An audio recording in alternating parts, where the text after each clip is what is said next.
கரூர் மாநகராட்சிக்கு உட்பட்ட இடங்களில் உள்ள அடிப்படை பிரச்சனைகள் அடுத்த 6 மாத காலத்திற்குள் தீர்வு காணப்படும் என்று அமைச்சர் செந்தில் பாலாஜி உறுதிபட தெரிவித்துள்ளார். கரூர் மாநகராட்சிக்கு உட்பட்ட காந்தி கிராமம், கொளந்தாகவுண்டனூர், பசுபதிபாளையம் உள்ளிட்ட வார்டுகளில் 2வது முறையாக பொதுமக்களிடம் மனுக்களை பெறும் நிகழ்ச்சி நடைபெற்றது. மாவட்ட ஆட்சியர் தங்கவேல் தலைமையில் நடைபெற்ற இந்நிகழ்ச்சியில் மின்துறை அமைச்சர் செந்தில் பாலாஜி கலந்து கொண்டு பொதுமக்களிடம் கோரிக்கை மனுக்களை பெற்றார். இதனைத் தொடர்ந்து கொளந்தாகவுண்டர் பகுதியில் 168 கோடி ரூபாய் மதிப்பீட்டில் நடைபெற்று வரும் அடுக்குமாடி குடியிருப்பு கட்டுமான பணிகளை அவர் பார்வையிட்டார். இந்நிகழ்ச்சியில் சட்டமன்ற உறுப்பினர்கள், மாநகராட்சி மேயர், துணை மேயர் மற்றும் அரசு துறை அதிகாரிகள் என பலர் கலந்து கொண்டனர்.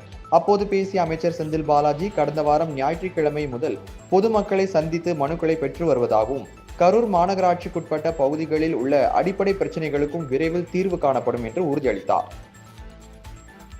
மாநகராட்சியில் விடுபட்ட பணிகள் முழுமையாக எடுத்துக் கொள்ளப்பட்டு அனைத்தும் வரக்கூடிய 6 மாத காலத்திற்குள் முழுமையாக நிறைவு செய்யப்படும் என்ற உறுதியை உங்களுக்கு அன்போடு தெரிவித்துக் கொண்டு இங்கு மனுக்களை வழங்க வருகின்றிருக்கின்ற உங்கள் அனைவருக்கும் இது மனுவாக, காகிதமாக பார்க்காமல் இது அரசனுடைய உத்தரவாக உங்கள் கரங்களில் நாங்கள் கொண்டு வந்து சேர்ப்போம். 100% அது நிறைவேற்றப்படும் என்ற உறுதியை உங்களுக்கு அன்போடு தெரிவித்துக் கொண்டு